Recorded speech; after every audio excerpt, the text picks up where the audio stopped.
Amin wassalatu wassalam. Assalamualaikum warahmatullahi wabarakatuh. Alhamdulillahi rabbil alamin. Wassalatu wassalamu ala asyrafil anbiya'i wal mursalin wa ala alihi wa sahbihi ajma'in. Subhanaka la ilma lana illa ma 'allamtana innaka antal alimul hakim. Wa la hawla wa la quwwata illa billahil aliyyil azim. Qala rabbi shrah li sadri wa yassir li amri. Wahlul 'uqdatam min lisani yafqahu qawli. اللهم افتح علينا فتوح العارفين وفقهنا في الدين وعلمنا ما جهلنا وذكرنا ما نسينا وارزقنا فهم النبيين وحفظ المرسلين والملائكة المقربين برحمتك يا أرحم الراحمين. اللهم يا حي يا قيوم يا ذا الجلال والإكرام. Assalamualaikum warahmatullahi wabarakatuh. Alhamdulillah, syukur kita kepada Allah SWT atas nikmat kurniaan Allah pada kita yang tidak terhingga dapat kita bertemu pada pagi ini. Yang dihormati Datin Raja Hanaliza selaku pengurusi RH Center, dan begitu juga kepada seluruh kru-krunya. Sebut kru tu macam petugas kan, kita sebut pembantu-pembantunya untuk menjayakan program yang disebut program keagamaan, ya, ke arah kecemerlangan ibadah dalam kehidupan kita, ya. Kita panggil program keagamaan lah, ya. Dan seluruh para hadirin muslimin muslimat yang dikasihi dan dirahmati Allah Subhanahu wa taala sekalian. Ya, pertama-tamanya kita merofakkan setinggi-tinggi kesyukuran pada Allah Subhanahu wa taala kerana mengizinkan kita bertemu pada malam pagi ini, ya. Biasa kita bertemu malam, pagi, ya, pada pagi Sabtu yang istiqamah secara berterusan. Mungkin tuan-tuan di sana beranggapan nak mencari ilmu, jadi kena usaha, ya, habiskan sedikit masa, habiskan sedikit kita punya tenaga kita untuk sama-sama kita melapangkan masa untuk mencari ilmu. Ilmu tidak datang dengan begitu mudah kecuali kita usaha untuk mencarinya, terutamanya ilmu-ilmu asas, ya, asas bacaan Al-Quran, ilmu asas dalam ibadah, khususnya ibadah solat, ibadah bab taharah, ibadah bab apa lagi, dalam bab-bab yang penting, ya, dalam kehidupan perlu kita buat persediaan, ya, perlu buat kita belajar sedikit sebanyak kerana ia membantu melengkapkan kesempurnaan ibadah kita pada Allah Subhanahu wa taala, insya-Allah, ya. Jadi pada pagi ini tanpa kita melengahkan masa, kita mulakan dulu dengan bacaan Ummul Kitab Al-Fatihah. A'udzu billahi minasyaitonir rajim. Bismillahirrahmanirrahim. Alhamdulillahi rabbil alamin. Ar-Rahmanir Rahim. Maliki yaumiddin.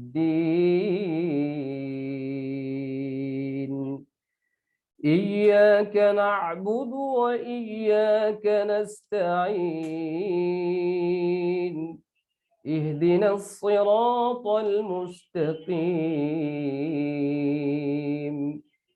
Siratal ladzina an'amta 'alaihim ghairil maghdubi 'alaihim waladdallin.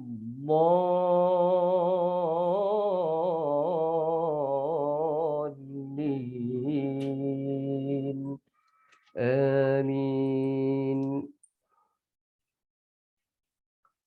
Alhamdulillah tuan-tuan, kita mudah-mudahan dengan program kita yang dimulakan dengan Fatihatul Kitab ataupun disebut Sab'ul Mathani ataupun disebut juga apa pembukaan majlis ya, ataupun pembukaan kitab. Jadi mudah-mudahan Allah memberkati pertemuan kita daripada awal sehingga akhirnya insya-Allah.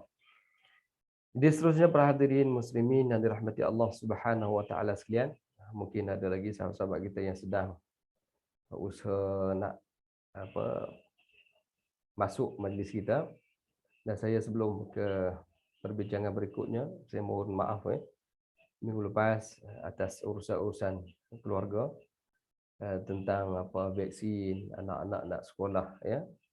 Jadi agak sibuk sikit.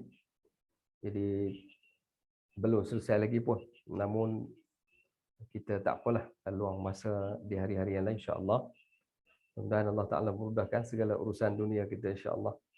Baik, pada pagi ini sebelum kita teruskan, saya nak jugalah tuan-tuan gunakan sikit suara ya. Sebab di sekarang ni saya seorang je bercakap. Jadi sekarang ni tuan-tuan guna suara dengan kita mukadimah pada pagi ini dengan nasyid kalam qadimul la yumallu sama'uhu, supaya kita ada interaksi juga ya, walaupun dengan kaedah nasyid tausyih tarannum bayati. Jadi tuan-tuan adalah pergerakan, ada ya, tidaklah tepu duduk setempat dengar saya cakap kan. Ada kongsi-kongsi bersama insya-Allah. Kita tengok lagi, kita cuba kongsi kalam qadimul la yumallu sama'uhu ya.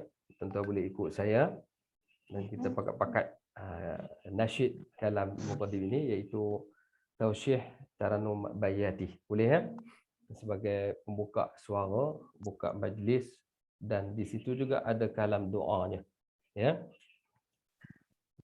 Kalamu qadimul la yumallu sama'uhu tanazza'an qawli wa fi'li wa niyati.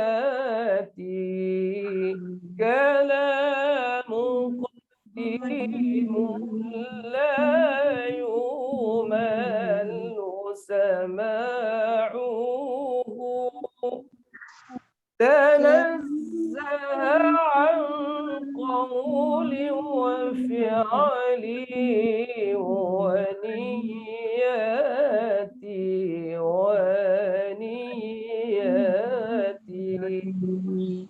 به أشتفي من كل داء ونوره دليل لقلبي عند جهلي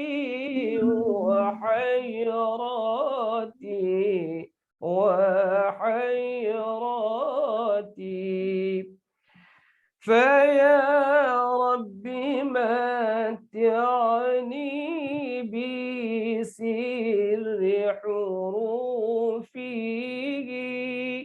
ونور به قلبي وسمعي ومقلاتي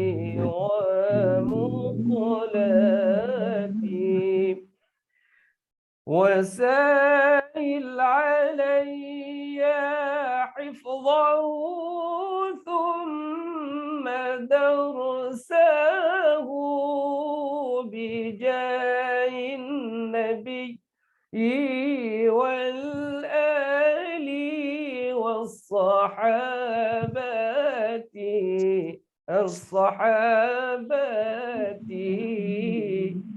كلام قديم لا يمل سماعه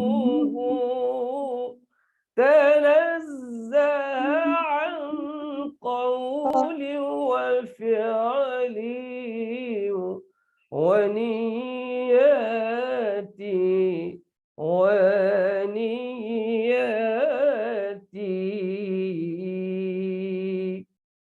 Okey, untuk lagu kedua kita ambil versi muzik sikit ya. Boleh ya. Sebelum tu kita share sikit skrin. kita versi muzik sikit untuk beri semangat kepada tuan-tuan. Musim sekarang ni musim kebetulan pula musim Rabiul Awal, Rabiul Awal. Itu satu Rabiul Awal semalam, banyak dah mula sekolah-sekolah, masjid-masjid mula bercerita tentang sambutan hari kelahiran Rasulullah sallallahu alaihi wasallam. Jadi kita bukanlah mengada-ngadakan perkara yang tiada, bererti melakukan perkara bid'ah yang merosakkan. Namun sebagaimana kata Syekh Nuruddin Al-Marbu Al-Banjari, dia mengatakan, ya, kita menolak kata-kata orang yang mengatakan lebih baik kita menyambut sambutan Maulidur Rasul, ya, daripada lebih baik kita menyambut sambutan Maulidur Rasul berbanding orang yang mengatakan lebih baik kita berada di Hard Rock Cafe, ya, daripada menyambut perarakan Maulidur Rasul. Kata Syekh Nuruddin, kalau mereka bercakap atas nak menghina Rasulullah, nak menyamakan pergi Hard Rock Cafe itu lebih baik berbanding kita berselawat berarak ramai-ramai yang Nabi tak buat, maka boleh jatuh kufur bagi orang yang bercakap begitu, kerana mereka menghina orang yang sedang memuji Nabi, ya. Di dalam hal itu, atas kesedaran bersama, maka kita ambil kesempatan pada pagi ini insya-Allah untuk kita bersolawat ke atas junjungan besar Nabi kita Muhammad sallallahu alaihi wasallam. Ya, kita tengok dalam versi muzik sikit, ya, pada pagi ini insya-Allah.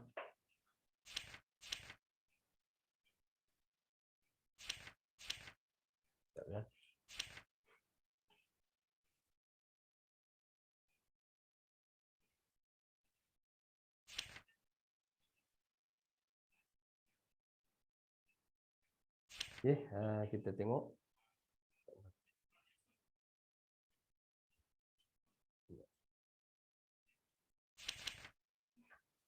Okay, kita tengok di sini. Kita boleh ikut, ya.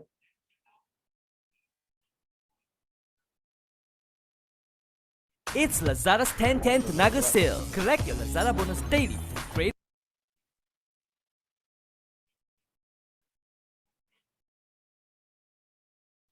Line tak ubah clear. the discounts. The more you collect, the more you shop, the more you save. It's simple. Kita terus.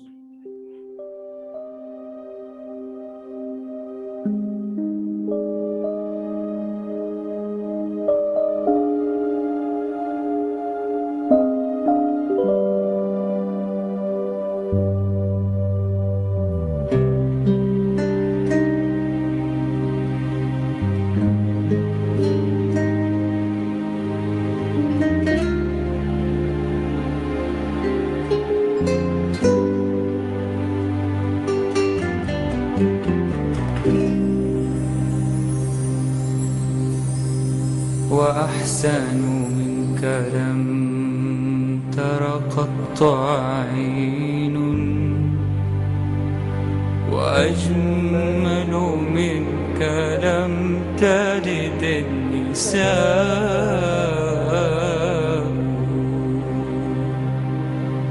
خلقت مبرأ من كل عيب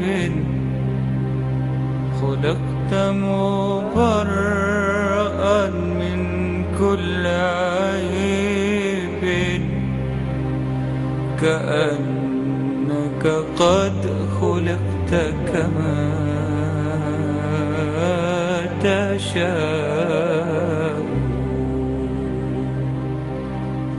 صلوا على خير الأنام المصطفى بدر التمام صلوا عليه وسلموا يشفع لنا يوم الزحام صلوا على خير الأنام المصطفى بدر التمام صلوا عليه وسلموا يشفع لنا يوم الزحام يا نفس طيبي باللقاء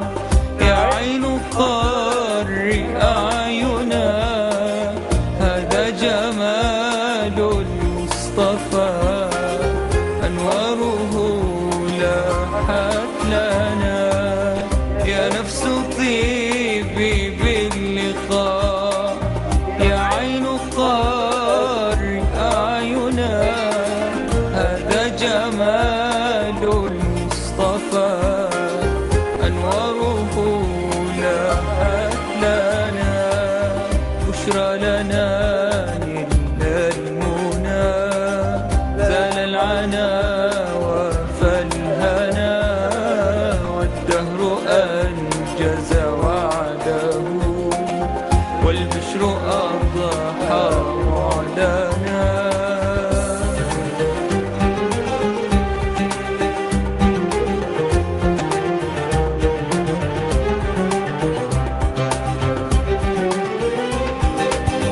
صل عليه دائما في كل حين ربنا وآله وصحبه أهل المعاني والوفاء. صل عليه دائما في كل حين ربنا وآله وصحبه أهل المعاني والوفاء. صلوا على خير الأنام المصطفى بدر التمام. صلوا عليه وسلموا يشفع لنا يوم الزحام يشفع لنا يوم الزحام يشفع لنا يوم الزحام.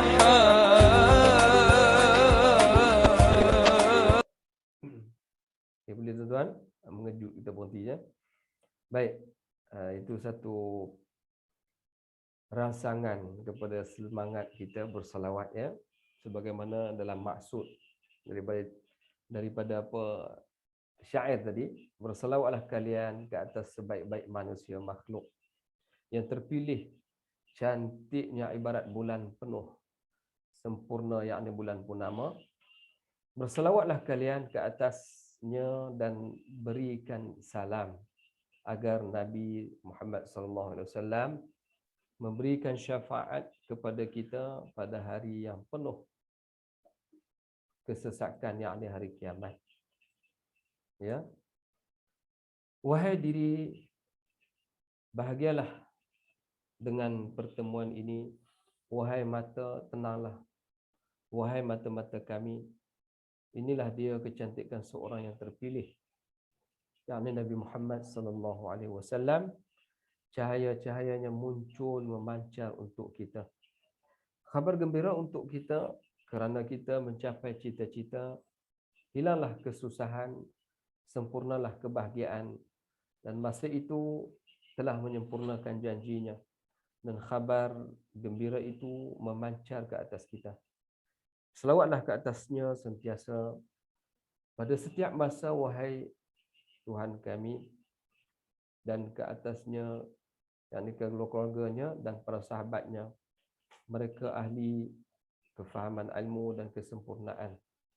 Berselawatlah kalian ke atasnya, yakni sebaik-baik manusia, yakni Muhammad SAW, yang terpilih, cantik ibarat bulan penuh, bulan purnama.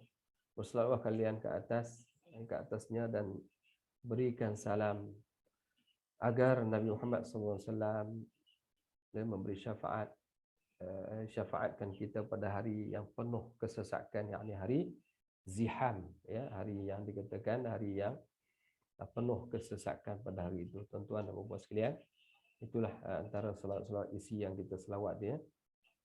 Serumpanya bila kita faham, kita selawat berseronok ya, kita berselawat dalam keadaan kita gembira, kita seronok dengan selawat yang kita lakukan. Baik tuan-tuan sekalian, pada pagi ini seperti biasalah kita terus lagi pertemuan kita, iaitu pada halaman 22, iaitu makmum ragu-ragu bacaan ya, makmum ragu-ragu bacaan imam ya. Sekejap, mungkin ada salah tu tadi ya. Terconteng. Jadi tuan-tuan tak nampak saya. Okey, saya padamkan. Baik tuan-tuan. Kita tengok ya. Jadi kita bersolat mudah-mudahan kita mendapat syafaat Nabi SAW. Ya, kita terus fokus pada tajuk kita pada hari ini insya-Allah dalam 40 minit begitu. Mudah-mudahan kita dapat sedikit maklumat tentang ibadah kita pada dalam bab tajuk ibadah, iaitu bab ibadah taharah. Ibadah itu dah selesai. Sekarang ibadah solat pun rukun, bab solat rukun dan sunat ab'ad, sunat hayat telah pun dibicarakan, dah selesai. Sekarang ni masih lagi dalam buku ataupun tajuk buku tersebut masalah makmum atau masalah imam dan makmum. Tuan-tuan muslimin yang berbahagia, bila bercerita tentang masalah imam dan makmum ya, yang selalu menjadi, kita pergi masjid ya, kita pergi sembahyang di masjid, kita ingat selesai masalah kita. Ya, kita ingat kita pergi masjid, kita solat berjemaah di masjid, ya selesai masalah. Masalah macam mana? Imam tanggung semua. Ya, segala Fatihah ya imam tak baca, makmum tak baca, imam tanggung. Ya, masalah apa lagi? Ya, masalah rakaat tak sempurna pun imam tanggung. Apakah begitu? Yang tanggapan kita terhadap masalah tersebut.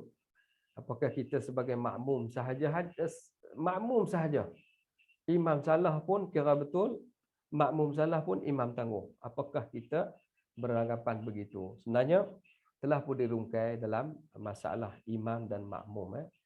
Masalah imam dan makmum telah pun dirungkai. Masalah-masalah yang boleh kita kongsi bersama. Yang sebelum ni kita telah bicarakan beberapa bab lah. Di antaranya tentang perkara-perkara yang sebelum ini, iaitu imam mendahului makmum membaca surah dan sebagainya lah. Jadi pada hari ini masalah yang ke-30, masalah yang ke-30 yang disebut sebagai makmum ragu-ragu bacaan Fatihah di dalam rukuk. Kita tertanya, nak ragu apa lagi? Kita dah rukuk. Kita dah rukuk bersama imam, kita dah rukuk. Jadi nak ragu apa lagi? Terhadap kekurangan itu cukuplah. Ya, cukup. Kita dah faham sebagaimana kata Nabi dalam hadis, ya, man kana lahu imam fa qira'atu imam lahu qira'ah. Maksudnya siapa yang ikut imam, siapa yang solat bersama dengan imam, maka bacaan imam itu bacaan dia lah. Jadi nak ragu apa lagi? Ya, dan terhadap hadis itu pun masih bukan dipertikaikan, masih diperbahaskan oleh ulama-ulama hadis, termasuk ulama mazahib, iaitu termasuk Imam Syafi'i dan mazhab-mazhab yang lain. Ya, masih lagi dikupas. Macam contohnya kita berpegang, kalau dah kita sembahyang berjemaah, maka imam tu baca, bacaan imam tu bacaan dia lah. Ya, maka kita kena tengok balik ya apa maksud dia. Kita tengok makmum ragu-ragu bacaan Fatihah di dalam rukuk. Apa maksud dia? Masalah yang ke-30 disebut dalam hal ini, jika makmum membaca Fatihah, makmum tu baca Fatihah bersama imam, dan setelah dia rukuk, dia ragu-ragu tentang bacaan Fatihahnya, maka wajiblah kita terus mengikut imam dengan keraguan itu, dan tidak boleh bangun kembali untuk membacanya semula kerana sedang mengikut imam itu wajib. Kerana kita dalam keadaan solat itu, bila kita niat awal solat tadi nak ikut imam, maka keadaan mengikut imam itu adalah perkara yang wajib. Walaupun kita ragu-ragu, maka tak boleh kita nak patah balik berdiri baca Fatihah semula. Tadi apa sebab? Apa sebab dia ragu-ragu? Dia kata dia baca Fatihah tadi bersama imam. Ya, boleh atau tidak, tuan-tuan muslimin yang berbahagia? Membaca Fatihah, ya, membaca Fatihah bersama imam, perlu juga kita ambil perhatian dalam hal ini. Ya, banyak kita buka YouTube, ya, kita buka Facebook dan sebagainya, perbahasan ulama di sana. Ya, kadang-kadang kita faham secara tersendiri dan kadang-kadang kita faham ikut ustaz, yang akhirnya kita pun confuse hak mana satu kita nak pegang. Jadi kita cerita dalam mazhab kita Al-Imam Syafi'i rahmatullahi alaih. Kita tengok hukum orang muwafiq. Apa maksud orang muwafiq? Orang yang masuk ke masjid. Minggu lepas kita dah bicara 27 keadaan, 27 pahala orang yang ke masjid. Kenapa diberi 27 pahala? Diceritakan juga bermula dari pergerakannya, langkah-langkahnya, perjalanannya, masuk ke masjid, tahiyat masjid, menunggu imam, ya, dan buat qabliyah masjid, qabliyah salat zuhur, asar dan sebagainya. Ya, kemudian menunggu imam Bilal iqamah, mendengar Bilal iqamah, dan akhirnya menjawab Bilal iqamah dan berdiri bersama imam, takbiratul bersama dengan imam sempat, ya. Kemudian amin bersama imam, kemudian rokok, ya, dengar surah, rokok bersama imam, i'tidal bersama imam, sehingga salam pun bersama dengan imam. Itu ketika mana kita dapat 27 markah, 77 pahala, ya, fadilatnya begitu. Namun ditambah lagi oleh perbahasannya dalam hadis-hadis yang lain, maksudnya bukan sekadar 27 itu sahaja. 27 itu ganjaran yang wajib diberikan, namun fadilat yang lain, ya, fadilat yang lain bererti bermula takbiratul ihram sempat bersama dengan imam Allahu akbar. Imam pun kita pun susuli, imam bar saja kita pun Allahu akbar. Itu dikira orang yang tidak luput takbiratul ihram bersama imam. Jadi dia bererti dia bermula daripada situ fadilat takbiratul bersama imam, takbiratul ihram sama imam, mendengar Fatihah, membaca doa iftitah, membaca lagi Fatihah, membaca dengan imam baca surah lagi, kemudian rokok bersama imam, menanti imam baca dan imam sami Allahu liman hamidah, tidak, semuanya ada fadilat, kelebihan amalan tersebut. Bermakna kalau 27 itu berjuta-juta lagi pahala yang datang kerana fadilat perbuatan bersama imam tadi. 27 itu sebagai ganjaran asas kepada perjalanan kita, kepada perlakuan kita. Sebagaimana hadis yang menyebut sesungguhnya solat berjemaah itu lebih baik daripada solat seorang diri, salatul fazzi, iaitu dengan ganjaran 27 pahala. Bayangkan kalau kita solat seorang-seorang, tuan-tuan, fadilat tadi dah hilang, ya. 27 dah tak dapat, fadilat yang lain pun hilang. Jadi dah telah kita ikut imam. Usalli fardadh dhuhri arba'a rak'atin ma'muman lillahi ta'ala, ya. Setelah kita ikut imam, bererti dengan niat yang begitu takbiratul ihram bersama imam, bererti kita sudah muwafiq. Muwafiq maksudnya kita telah bersama dengan imam dari awal, ya. Masbuk lain, masbuk orang yang datang lewat sedikit. Namun ada juga orang muwafiq dia jadi masbuk, dan ada juga orang masbuk jadi muwafiq. Ketika mana? Itu kita bicara sekejap lagi. Jadi hukum muwafiq iaitu orang yang muwafiq berarti wajib bagi dia membaca suratul Fatihah. Ya, dia wajib baca suratul Fatihah. Ya. Sebagaimana kata Nabi SAW, hadis riwayat Abu Hurairah, riwayat Muslim daripada Abu Hurairah mengatakan la salata liman lam yaqra'u bi Fatihatil kitab. Ya, la salata, tidak solat seseorang ke itu, ya. Tidak solat seseorang itu liman lam, bagi sesiapa yang tidak membaca Fatihatil kitab. Orang yang tidak membaca Fatihah, ya. Jadi tadi kita kata dia baca bersama imam dan setelah dia rokok, maksudnya dia was-was dah tu. Tadi dia baca bersama dengan imam, boleh ke tidak ataupun tak boleh, ataupun kena baca seorang diri. Selepas imam amin baru kita baca Fatihah.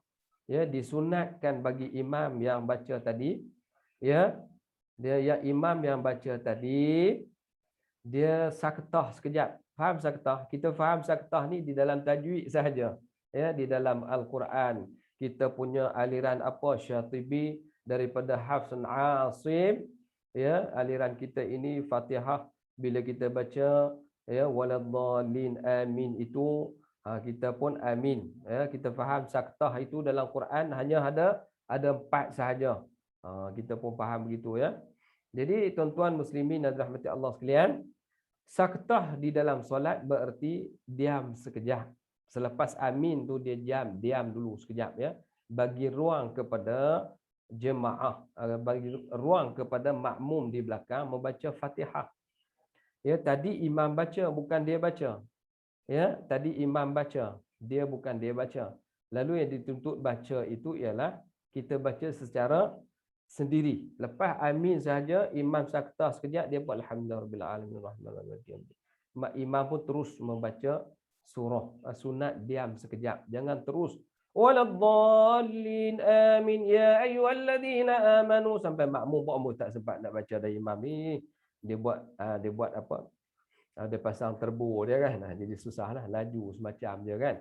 Jadi tuan-tuan sekalian, maka yang dikatakan boleh atau tidak daripada hadis ini ya, daripada la salata liman lam yaqra'u bi Fatihatil Kitab, tidak dikira solat, tidak solat seseorang itu bagi tidak solat bagi sesiapa yang tidak membaca Fatihah. Jadi imam baca tadi, makmum baca ke tidak? Dia bila masa makmum nak kena baca dan bila masa imam baca Fatihah itu, bolehkah imam baca kita ikut masa imam baca, lepas tu kita tak baca? Itu khilaf yang besar di situ. Namun kita lihat kepada hukum asal ya, hukum asal la salata liman lam yaqra'u bi Fatihatil Kitab, iaitu para sahabat yang lain, kumpulan-kumpulan yang lain datang bertanya kepada Abu Hurairah, ya Abi Hurairah, ya Abu Hurairah, ya in sallaina khalfal imam, ya, dia kata wahai Abu Hurairah, hadis yang riwayat tadi la salata, tidak solat seseorang itu siapa yang tak baca Fatihah. Jadi kalaulah kami solat di belakang belakang imam, in sallaina khalfal imam, jika sekiranya kami solat di belakang imam, apa hukumnya pula? Ya, tadi dia kata seorang betul lah nak kena baca kan, tapi bila solat itu di belakang imam, kami kena baca tak? Maka pada ketika itu Abu Hurairah pun menjawab persoalan dan pertanyaan, membuat pencerahan daripada asal hadis siapa yang tidak dikira solat bagi orang yang tak baca Fatihah. Lalu Abu Hurairah jawab apa? Ya, dalam hadis yang lain, dalam hadis lain disebut juga man kana lahu imam fa qira'atu imamun lahu fa qira'ah. Maksudnya siapa yang berada ataupun solat bersama dengan imam, maka bacaan imam itu bacaannya. Jadi bercanggah tak dengan siapa solat tadi tak baca Fatihah, seolah-olah yang solat belakang imam tadi dia tak payah baca, dan imam baca berjemaah, kira macam mana pula? Jadi Abu Hurairah membuat pencerahan ya, daripada soalan mereka, in sallaina khalfal imam, jika kami solat belakang imam. Lalu apa kata Abu Hurairah? In sallaitum khalfal imam faqra'uha. Ya, daripada hadis la salata liman lam yaqra'u bi Fatihatil Kitab, maka kata Abu Hurairah ketika mana sahabat lain bertanya, in sallaina khalfal imam, in sallaitum khalfal imam faqra'uha. Kalau kamu solat belakang imam sekalipun, kamu kena bacanya.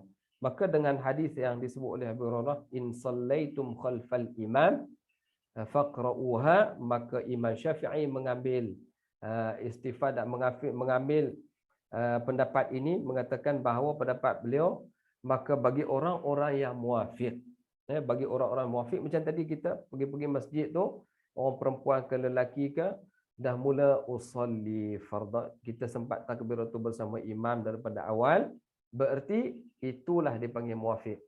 Maka kalau kamu muafiq, maka wajib baca Fatihah. Wajib baca Fatihah, ya. Ya, bagi dia Imam Syafi'i kata bagi orang-orang yang muafiq wajib dia baca Fatihah.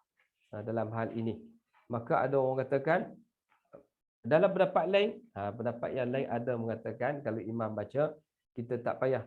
Sekiranya masbuk, pendapat mazhab kita Imam Syafi'i mengatakan orang yang masbuk maka dia Fatihah ditanggung oleh imam. Ya, beza antara masbuk dan muafiq ni, tuan-tuan sekalian, kita kadang-kadang kita kata kalau begitu baik kita ambil masbuk, ya, Fatihah kita ditanggung oleh imam, bukan. Disebut juga beza antara masbuk dan muafiq.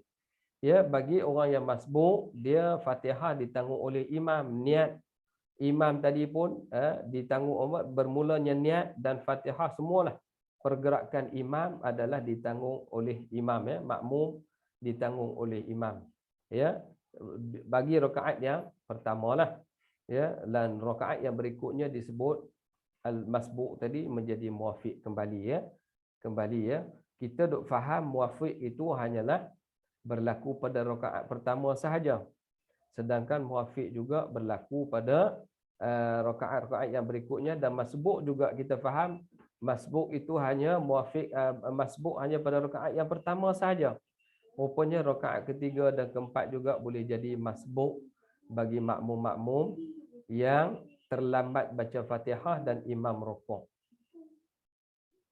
Jadi kita tengok apa beza antara masbuk dan muafiq. Ada ketika muafiq, kita tengok, ya, ada ketika muafiq sah dan masbuk pula tidak sah. Ya, tidak sah. Dalam contohnya, contoh dalam bab hadas, ya, dalam bab hadas. Orang yang muafiq dalam bab hadas, orang muafiq sah solat dia. Ada 3 perkara, ya. 3 perkara bagi orang yang muafiq dan masbuk, ya. Contohnya, orang yang muafiq, ya, orang yang muafiq sah solat dia, orang yang masbuk tidak sah solat dia ketika mana imam tadi, imam, ya, ketika muafiq, ketika mana imam, contohnya imam tadi berhadas kecil ataupun besar. Katalah imam terlupa ambil wuduk, sah tak solat dia? Solat imam tak sah sebab tak ada wuduk, ya. Maka orang yang datang masbuk batal solat dia. Kerana orang yang masbuk tadi, dia Fatihah dia ditanggung oleh imam. Maka dia ikut imam daripada rakaat pertama tu yang telah ditanggung oleh imam. Maka orang yang masbuk, ya, dia batal solat ketika mana kalau imam tu rakaat ketiga contohnya, dia sedar-sedar, tadi aku tak ambil wuduk, batal aku. Maka orang yang masbuk dia juga batal. Ya, berbeza dengan orang muafiq. Orang muafiq dia tak batal sebab perkara yang melibatkan bab hadas dan niat hadas bersih dan kotor ini tidak dapat kita nilai dari segi zahirnya. Ya, contohnya imam tak ambil wuduk, kita mana tahu. Ya, jadi imam tu batal, dia seorang je batal. Orang muafiq tak batal. Orang masbuk kenapa batal? Kerana dia datang tadi Fatihah dia, ya, ditanggung oleh imam, perkara yang rukun itu, ya. Dan yang kedua, niat, contohnya, yang kedua niat imam pula. Imam terlupa niat, ya, masuk imam terlupa niat. Niat ini orang muafiq sah solat dia, orang masbuk batal juga, ya, kerana dia perbuatan dia banyak ditanggung oleh imam, ya. Dan yang ketiga, ada ketika muafiq dan masbuk itu tidak sah kedua-duanya sekali. Apa maksud tidak sah kedua? Iaitu apabila imam sedar selepas solat dia, tiba-tiba seluar dia koyak besar. Tak kiralah bahagian yang boleh nampak aurat, ya. Contohnya kalau di bahagian paha, kalau bawah pada lutut tu tak kisah lagi lah. Sebab apa? Sebab yang bawah pada lutut dikira aurat lelaki itu di antara pusat ke lutut. Mazhab kita berpegang bermula daripada pusat sehingga bawah pada lutut. Kalau pandangan-pandangan lain dia kata tutup kemaluan saja. Yang nampak pusat nampak lutut tak apa. Itulah sebab masing-masing yang berpandangan begitu akhirnya dulu tutup aurat elok-elok, ya, tiba-tiba dia jogging kat luar tu pakai seluar pendek. Dia ni mazhab lain ustaz. Kami mazhab lain. Mazhab lain ni lutut boleh nampak, tutup kemaluan sahaja. Ya, kalau kita beradab sebagai orang-orang yang sufi, orang-orang yang bersih, perkara-perkara itu diambil berat, ya. Takut hilang thiqah kita, hilang kepercayaan orang kepada kita dari perbuatan kita. Itu jaga baik-baiklah, ya. Kemudian bab aurat terbuka. Jadi aurat terbuka ni maksud aurat dia itu dia pakai baju terkoyak ke di bahagian aurat ataupun lubang yang ada di kainnya yang boleh menampakkan kulit. Kalau sebesar batang jarum, ya, jarum yang kecil itu aurat kita letak di kulit kita tak nampak beza putih ke hitam, dimaafkan. Ni sebesar batang rokok kalau kita letak tu dia berlubang, nampak dia punya kulit ini putih ni, ini hitam, maka di situ dikira solat tadi batal. Maka orang yang terdedah aurat, imam yang terdedah aurat tadi menunjukkan bahawa orang muafiq ke, orang masbuk ke, lepas-lepas solat dia tengok ustaz tu belakang ustaz tu macam ada lubang kain tu, tengok sebesar batang rokok, ukur tengok nampak beza kulit hitam ke putih merah ke, maka solat tadi terbatal, solat semula. Ya. Jadi nak diceritakan bahawasanya orang yang menanggung bacaan Fatihah tadi, iaitu orang yang muafiq wajib baca Fatihah. Orang yang masbuk Fatihahnya ditanggung oleh imam. Dia baca-baca iyyaka na'budu, tiba-tiba imam tadi rokok. Dia tak perlu habiskan Fatihahnya, dia terus rokok bersama imam, ya. Kerana dia ditanggung oleh imam sebab masbuk, dia seronoklah, tak apa. Tengok aku lewat pun tak apa, imam tanggung. Tapi fadilat dia hilang. Orang yang luput takbiratul ihram, ya, rugi pahalanya macam kita sebut sebelum ni, pahala umpama hilangnya unta satu dunia ni besar, ya. Banyaknya pahala, ya. Kemudian banyak lagi Fatihah ta'amin bersama imam, ya. Sedangkan man ta'ammana ta'minul imam ghufira lahu ma taqaddama min dzambih. Siapa yang sempat ikut imam, beramin bersama dengan imam, maka terampun dosa-dosa yang lalu. Bukan susah pun nak dapat keampunan Allah, ya. Yang pentingnya apa yang kita buat itu khusyuk. Kita buat tu kerana Allah. Waktu kita amin pun kita amin sungguh-sungguh, ya Allah ampun perkenankanlah ya Allah. Ya, ghufira lahu, diberi keampunan padanya, itu diampunkan dosa-dosanya yang lalu, ya. Kita duk kerja nak pergi Mekah baru nak cari tempat pengampunan. Ya, pegang Kaabah menangis, ya Allah. Itu tempat-tempat yang dimuliakan Allah. Namun tempat-tempat dia kabulkan doa bukannya saja di Mekah. Dalam sembahyang kita berhari-harian itu, dan kalau kita sembahyang seorang tak berapa mulia lagi, maka beramin bersama dengan imam, maka dikira mendapat keampunan di sisi Allah Subhanahu wa ta'ala. Besar fadilat orang solat berjemaah, ya. Sehingga terkeluar satu hukum khas bab masalah imam dan makmum. Baik. Jadi tuan-tuan insya-Allah faham kot bab membaca Fatihah bersama imam. Jadi bagi orang yang masbuk ditanggung oleh imam, orang yang muafiq dia kena baca, wajib dia baca. Bab nak baca, imam baca bersama imam boleh. Dalam mazhab kita kena sendiri baca. Ya, lepas pada amin tu kita baca Fatihah. Ya. Ada juga hadis-hadis yang menyokong bahawasanya boleh ikut imam sahaja. Imam baca Fatihah kita ikut baca dan baca surah boleh. Namun dalam mazhab kita wajib baca sekali sebagai rukun dalam ibadah kita pada Allah Subhanahu wa taala. Jadi tuan-tuan sekalian, disambung lagi selepas tu, dia ragu-ragu terhadap Fatihahnya, maka wajib dia terus mengikut imam. Tentang wajib mengikut imam ni pula tuan-tuan, kita dah cerita tentang perkara-perkara yang lalu, iaitu tentang orang yang wajib ikut imam. Di mana wajib kita ikut imam, iaitu bicara sebelum ini kita cerita tentang wajib ikut imam. Maknanya kiranya imam itu terlupa dalam rakaat, terlupa tahiyat awal, terlupa, ya, tiba-tiba dia terlupa buat sujud sahwi, maka kita masih lagi dalam suasana apa tuan-tuan? Dalam suasana kita kena ikut imam lagi. Tak boleh kita mufarakah begitu sahaja.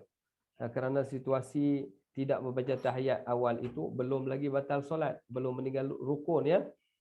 Kemudian imam pula dah disunatkan buat sujud sahwi, imam bagi salam, imam terlupa pula. Ya, terlupa pula tak sujud sahwi. Makmum tak boleh lagi nak mufarakah dengan mudahnya. Ya. kecuali sebagaimana kata Al-Imam Nawawi, ya, makruh bagi orang-orang harus mufaraqah apabila beza pendapat, ya. Contohnya beza pendapat boleh kita mufaraqah. Contohnya kita tengok imam ni nampak lain sikit daripada kita ni, ya, ataupun bacaan dia pelik sikit, ganjil daripada kita, boleh niat mufaraqah kerana berbeza pandangan yang jelas. Sekadar berbeza pandangan, contohnya dalam kita sebut hari tu kan, Bismillahirrahmanirrahim. Makmum tu imam besar masjid negara contohnya. Imam besar masjid negeri contohnya. Ya, tiba-tiba dia pergi ke Sabak Bernam mendengar imam baca. Ya, imam pula orang Jawa, baca dia meletup-letup, tuan-tuan. Sajalah, bukan nak kena orang Jawa kan. Sama aja negeri mana pun, ya, sama sahaja. Jadi dah kita duduk di Selangor sebut orang Jawa lah. Mereka pun mesra alam saja, tak marah kan. Jadi insya-Allah dia kata apa? Bacaan orang Jawa pula meletup-letup.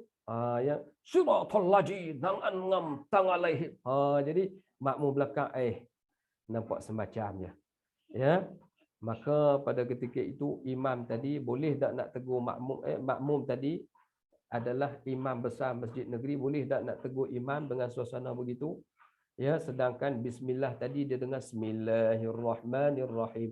Dia bukan setakat imam, dia qari antarabangsa lagi. Jadi bila dia qari antarabangsa, jadi dia pun faham, imam ni tak baca bismillah, ba tak bunyi. Sebagaimana disebut Imam Nawawi, hilang satu huruf dalam Fatihah dikira batal solat. Tak boleh mengurangkan satu huruf pun. Maka terkurangnya satu huruf, maka batal solatnya.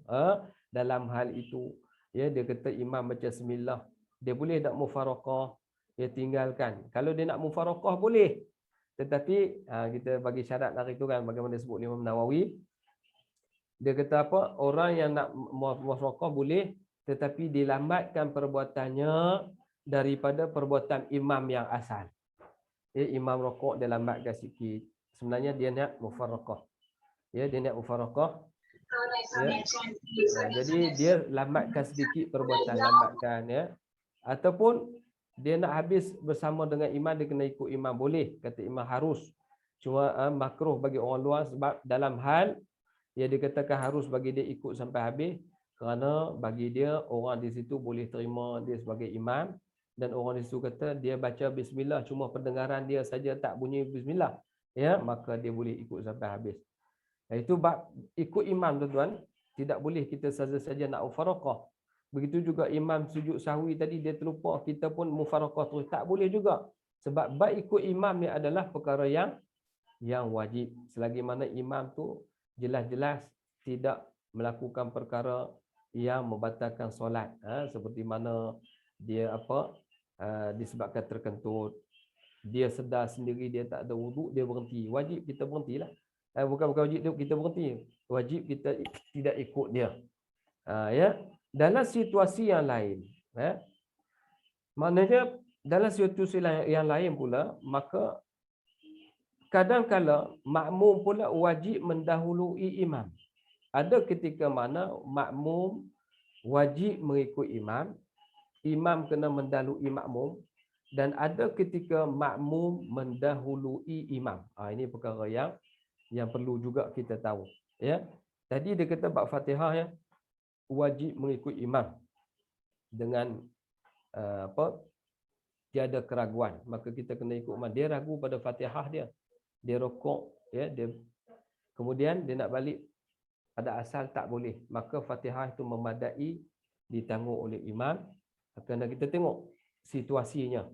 Adakah keterlambatan dia itu dengan sengaja, ataupun dia kata adakah keterlambatan dia itu disebabkan imam itu sendiri. Ya, kita tengok sini. Ada ketika makmum wajib mendahului imam. Tadi imam wajib mendahului makmum. Maka ada ketika makmum wajib mendahului imam. Ketika mana? Contohnya di bulan puasa. Tak lama lagi bulan puasa, dan tuan-tuan, tiba-tiba imam, ya, duduk tengah buka puasa. Sebab itu perlu AJK masjid kalau masuk bulan-bulan keraian begitu.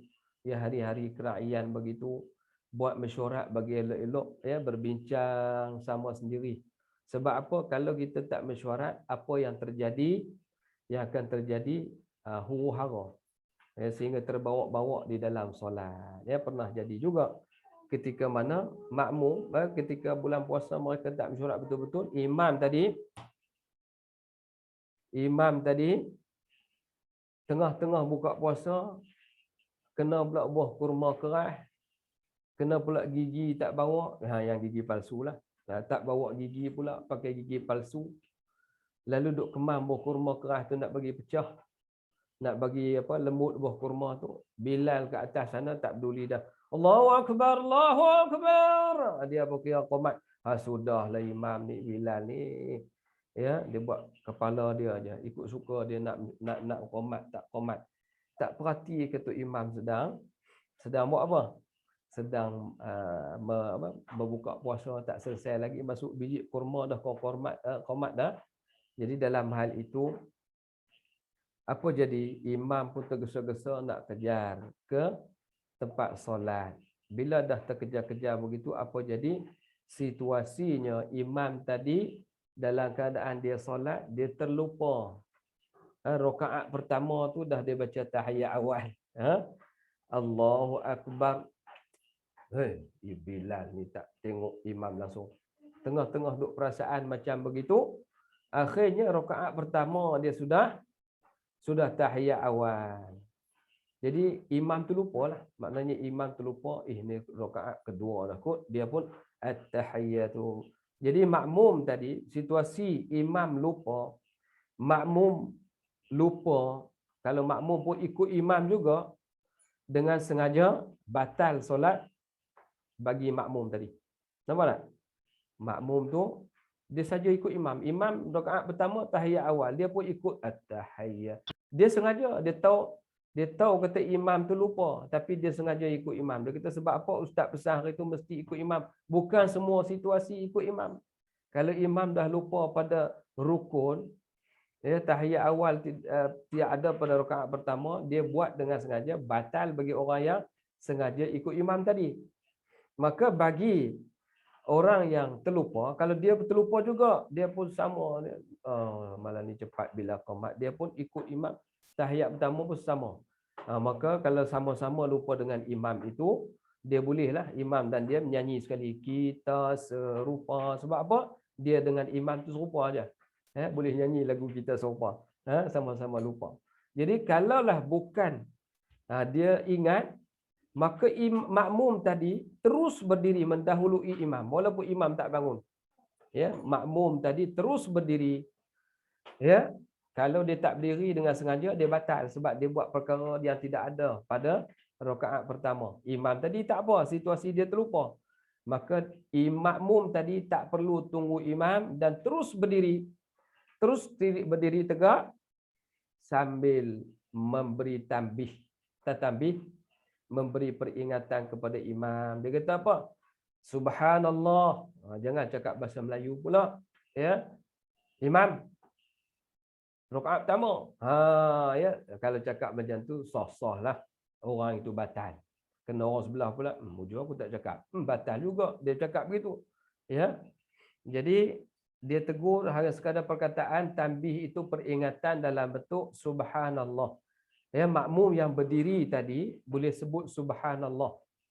Dia terus berdiri, jangan dia duduk juga. Kalau dia duduk juga, dia sebut subhanallah, imam kata ni baru rakaat kedua. Jadi kelirulah imam tadi ya. Maka peringatan, kiranya imam itu ditegur ya. Imam tu kita ditegur, dia tegur subhanallah, dia buat keras. Ni rakaat kedua lah, aku nak tegur apa. Ya. Dia duduk dalam suasana yang sama, imam pun tak peduli. Apakah kita boleh pecat imam tadi? Dalam bab sembahyang tak boleh pecat ikut mudah begitu. Tapi kalau dalam bab kepimpinan, tengok pemimpin imam kita ni dah jadi apa ni, kita boleh pecat melalui apa? Pengundian. Kita undi nanti tak salah pangkah dia lah. Dia ni tak boleh jadi. Ambil orang kedua semacam tu juga, orang ketiga semacam tu juga. Mereka serupa. Jadi nak pilih siapa lagi? Tak tahu nak pilih lah pening kepala kan. Jadi dalam hal ini kita bukan berpolitik. bukan bab memilih imam di luar solat, tetapi di dalam solat. Dalam solat, apakah boleh kita pecat imam tadi? Tak boleh, tuan-tuan. Ya, sebab hukumnya tidak boleh kerana kaedah ilmu fiqh yang mengatakan bahawa imam harus dan wajib dia berpegang dengan pandangannya sendiri. Walaupun bila dia takbir, dia doa tahiyyatul mubarakatus salam. Rakaat pertama, makmum kata subhanallah, dia tak peduli. Seseorang tiba-tiba jadi satu soh, subhanallah, subhanallah, satu soh depan tu habis. Lalah satu masjid, tuan-tuan. Ya, satu masjid subhanallah. Imam tu tengok, apa hal satu masjid tu tegur aku, ikut suka aku lah. Ni imam jenis kepala keras. Bukan kepala keras, hati keras, kepala masam. Ya, dia tak peduli, hak tu hak aku lah. Aku imam, peduli apa? Kau pun jadi imam juga, tapi dalam politik. Aku dalam solat. Ya, dalam hal ini tuan-tuan, kalau imam perangai macam tu pun ikut dia. Kita tak boleh pecat dia lagi. Kerana kita berada, walaupun imam tadi, sedangkan yang ditegur itu dia sendiri yakin, ya, dia kata apa? Saya rasa memang ni satu masjid tegur aku, subhanallah, ni mungkin ada silap ni. Ya, jadi dia tak peduli, dia pegang pada pandangan dia juga. Maka kata Imam Nawawi dalam Syarah Muhazzab, imam mesti berpegang, imam mesti berpegang dengan pandangannya, walaupun ditegur satu masjid mustahil silap. Satu masjid tegur, tuan-tuan, mustahil lah silap, ya. Namun dia boleh berpegang dengan pandangan dia sendiri. Itu Imam Nawawi kata dalam syarah dia, Syarah Muhazzab, ya. Sebab dalam solat, kenapa? Sebab dalam solat kaedah teguran pada imam itu terhad kerana sekadar subhanallah sahaja. Dia tak boleh kata lebih pada tu. Ya, subhanallah walhamdulillah wa la ilaha illallah silap. Dia pula yang batal. Jangan nak buat tambah-tambah ikut dan. Saya pernah jadi, tuan-tuan, mungkin dah pernah cerita pada tuan-tuan, ya, ketika mana solat Aidil Adha di kampung, ya. Surau tak besarlah.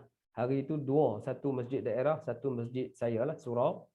Ya, seorang lagi tok saudara saya dekat masjid daerah, dia pun terlupa takbir juga. Saya pun terlupa juga. Ya, dah berhenti lama, kita nak buat solat duha, ya, balik berjumpa adik-beradik lama-lama sekali, malam tak berapa nak tidur sangat. Ya. Bila malam kurang tidur, kita esok manyau, ya, pergi sembahyang ni lah keadaan. Tak berapa nak betul lah, ya. Kita solat pun duk berasa macam solat duha saja. Ya, sebab masjid tak ramai. Kalau lah kita masjid MTAJ ni tak apalah. Suasana dia tengok tu, dia makmum 3,000. Tahulah hari ni hari raya barangkali kan. Ya, itu pun ada imam lupa juga nak takbir yang 7 yang awal tu. Kemudian tengok makmum sekadar satu soh, dua soh sahaja, kita pun terlupa yang kita ini tak takbiratul ihram, tak takbir intiqalat, bukan intiqalat, takbir apa? Takbir yang 7 tu, ya. Maka saya terlupa. Bila terlupa, tuan-tuan, makmum belakang tegur. Kita cerita tak memburuk sesiapa, tuan-tuan pun tak kenal kan, nak cerita, nak bagi jadi kita bahawa makmum kalau tegur dalam situasi yang begitu, boleh atau tidak lain pada perkataan yang lain, maka tak boleh. Ya, diduduk sah depan, belakang imam, ya. Imam yang tua tu tegur subhanallah, dia pun tegur buat apa, ya. Takbir yang dikatakan takbir yang kita takbir maksudah. Ya, takbir maksudah maksudnya bila berlaku rukun sunat tak payah. Takbir maksudah bila berlaku rukun sunat tak payah. Kalau ulang balik boleh jadi batal solatnya, ya. Sebab apa? Bila kita dah lupa, selepas doa iftitah terus baca alhamdulillahi rabbil alamin, mendahului rukun, ya, maka sunat itu dia jadi terlepas. Jangan ulang balik. Kalau kita Allahu akbar ulang balik, takut membatalkan solat kita. Jadi bila kita takbir, kita baca alhamdulillahi rabbil alamin, makmum pun subhanallah, dia tak faham. Ya, kalau salah sunat tertinggal, dia tak perlu tegur subhanallah. Kerana takbir itu sunat. takbir maksudah, takbir yang sunat. Lainlah kalau dia terlupa pada perkara-perkara sunat yang besar ya, ataupun perkara-perkara seperti mana tahiyat akhir, terlupa tahiyat di waktu surah rakaat pertama dan sebagainya. Dia tegur subhanallah 3 kali, imam pun tak pedulilah, dah aku buat wajib, itu sunat. Subhanallah, imam pun ar-Rahmanir Rahim, subhanallah maliki yaumiddin, aku peduli perkara kan, ini wajib. Tiba-tiba hak sebelah dia tak puas hati, imam ni buat keras hati boleh. Takbir tu. Dia bunyi takbir dan dia sembahyang sampai habis. Ya. Sekarang ni dah meninggal dah. Dia sembahyang sampai habis, takbir, takbir. Dia ulang 2 kali, takbir, takbir. Kita faham dah takbir yang tertinggal, tetapi perkara sunat bila kita buat perkara yang wajib maka sunat tak perlu ulang. Ya. Jadi dalam hal itu tuan-tuan tidak boleh menegur sesuatu perkara yang lain daripada perkara bahasa yang dikatakan subhanallah tadi. Sebab itulah kita tak boleh memecat imam dengan perkara yang mudah. Jadi situasi ini dua hukum berlaku tuan-tuan. Dua hukum berlaku, iaitu pertama, sekiranya imam jadi begitu tadi. Imam tahiyat awal pada rakaat pertama. Ya, pada rakaat pertama. Sekejap tuan-tuan ya. Saya cakap banyak. Imam baca Fatihah tahiyat awal ketika rakaat pertama. Situasi dia, maka makmum dua keadaan. Pertama, boleh dia niat mufaraqah. Kata Imam Nawawi, kalau satu sesuatu perkara yang dilakukan oleh imam, iaitu imam, makmum harus mufaraqah. Ketika imam membuat satu perkara, ya, perkara-perkara yang boleh mendatangkan sebab mufaraqah itu apabila imam menambah perkara yang tak berlaku, maka harus bagi makmum mufaraqah. Jadi pertama tadi, kalau situasi tadi, makmum boleh mufaraqah. Makmum yang nak mufaraqah ni mestilah dia sedar yang diri dia nak cepat. Nak cepat, contohnya nak kerja tempat kerja, kalau dia lambat tak dapat pergi, boleh bagi dia mufaraqah. Kerana menunggu imam, siaplah, sekejap lagi kena berlaku perkara yang lain pula. Okey, yang kedua, situasi imam yang tak sibuk nak cepat nak pergi kerja sebagainya kan. Katalah berlaku solat maghrib, dia tak terkejar-kejar dah nak pergi kuliah di tempat lain, ada talaqi Quran dengan Syekh Nabil ke dan sebagainya. Dia tak terkejar-kejar dah dengan janji-janji apa, dia nak jadi makmum sahaja. Situasi yang kedua, dia boleh kekal menunggu dan memahami hukum yang selanjutnya. Apa yang berlaku? Dia boleh kekal, dia berdiri, dia tegur imam tadi, subhanallah. Imam pun subhanallah. Orang terlupa. Bila lupa, dia duduk anggap dia rakaat kedua. Dia pun bangun. Allahu Akbar. Dia tak peduli dah yang makmum tegur tadi. Dia terus, dia ingat sambung rakaat yang ketiga lah. Makmum baru sedar kita rakaat pertama. Kita bukan jenis kita serupa macam dia. Ya, yang jenis terlupa tadi kan. Maka imam akan bangun dan dia anggap dia tu rakaat berikutnya adalah rakaat yang ketiga. Jadi lepas tu imam akan turun bergerak rakaat seperti biasa sehingga selesai, dan dia turun kali yang ketiga itu pada kali kedua. Dia ingat rakaat berikutnya rakaat yang ketiga. Dia terlupa dah makmum tegur tadi tu. Maka lepas itu dia tahiyat akhir dan dia bagi salam, Assalamualaikum warahmatullahi. Kita pun waktu imam bagi salam tahiyat yang kedua tu kita kena ikut, wajib. Sebab pasal ketika itu kita baru rakaat kedua dan situasi ketika itu kita dalam tahiyat awal. Ikut imam. Tiba-tiba imam bagi salam, Assalamualaikum warahmatullahi. Ya. Kita jangan bangun lagi. Assalamualaikum warahmatullahi. Bila dia bagi salam yang pertama tu boleh dikirakan selagi dia tak niat, tak bercakap, tak bergerak, tak apa lagi, ya kita boleh menegur lagi. Tetapi menegur ketika itu makmum wajib terus berdiri. Faham? Kita baru rakaat kedua, kita baca tahiyat awal, imam duk ingat rakaat ketiga. Sebab rakaat pertama tadi dia buat tahiyat awal kan. Ya, jadi situasi imam tadi dia lupa. Bila dia lupa dia bagi salam, Assalamualaikum warahmatullahi. Makmum terus berdiri.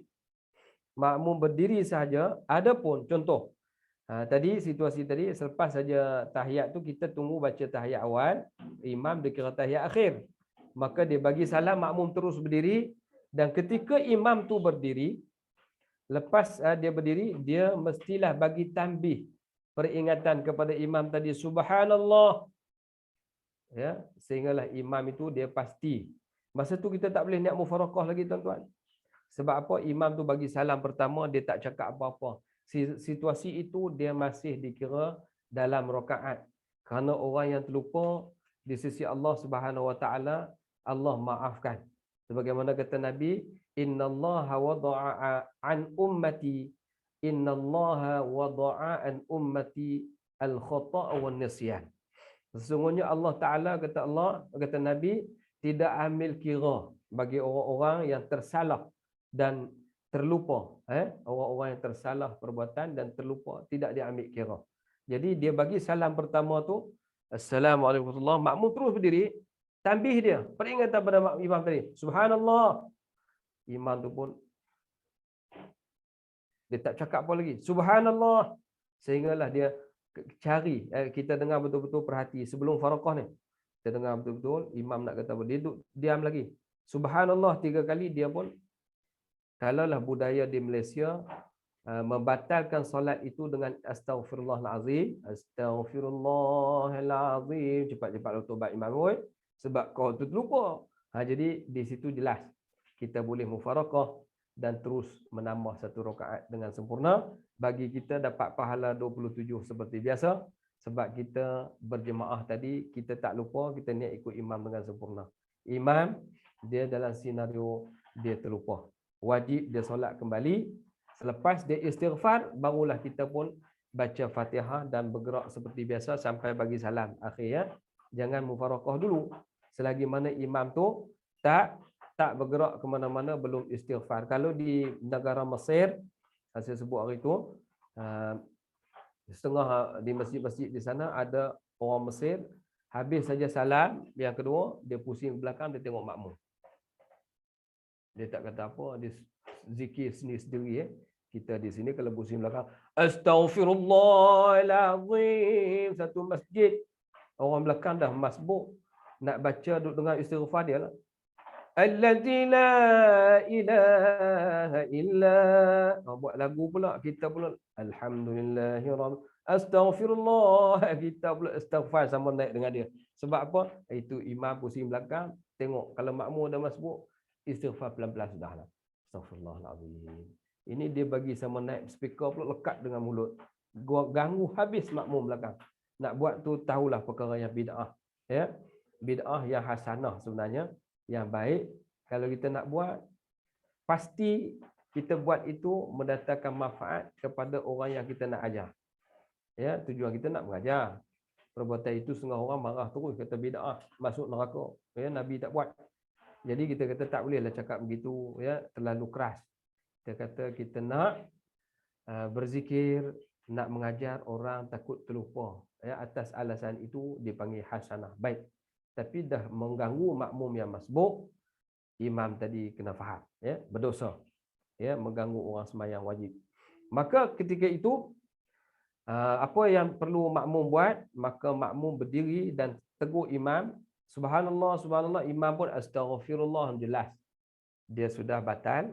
Maka kita pun alhamdulillah rabbil alamin, kita rokok macam biasa, bergerak, tambah 1 rakaat, bukan tambah, habiskan rakaat yang imam lupa tadi, kita habis rakaat kita yang ketiga. Maka pada ketika itu makmum wajib mendahului imam, berdiri, menegur dengan keadaan berdiri, jangan menegur keadaan duduk. Sebab kalau dia duduk, dia buat subhanallah, kadang-kadang kita tak faham dalam bab ni. Pernah jadi, tapi makmum tegur ketika dia duduk. Kita duduk tengok, apa makmum ni tak faham betul. Sebab bila dia duduk, apa jadi? Imam tadi akan anggap Ya, dia tak bersalah. Aku terlupa apa sebenarnya? Aku tak sujud sahwi ke? Aku terlupa apa? Aku terlupa tahiyat awal ke? Dia tak perasan imam tu, sebab makmum yang tegur tadi dalam situasi dia ingat dia tahiyat awal ya. Ya, dia ingat dia dalam situasi tahiyat akhir. Maka dalam ketika itu, pada ketika itu dia kena terus berdiri supaya yang berdiri itu tegur dia, oh ini tak cukup rakaat. Dia nampak makmum diri kan. Imam tu nampak, kecuali imam yang buta tak nampak lah. Sebab mata kita pandangan dia luas. Hujung telinga nampak, hujung telinga pula, hujung mata ni nampak sampai hujung sana. Kalau dah berdiri tu maknanya dia tahulah dia tak cukup rakaat. Lepas tu tambahlah sujud sahwi. Sebab dia buat benda yang tidak ada dalam, dia buat penambahan. Terkurang dan tertambah. Bila tertambah wajib dia tambah ya, kena sujud sahwi. Sunat ya dalam mazhab kita punya mazhab ya. Jadi tuan-tuan yang dirahmati Allah sekalian, mendahului imam dalam membaca Al-Fatihah ya, maka membaca Fatihah serentak dengan imam khilaf aula. Dia sebut ya, maksudnya membaca Fatihah serentak dengan imam adalah khilaf aula. Apa maksud khilaf aula? Hilang fadilat,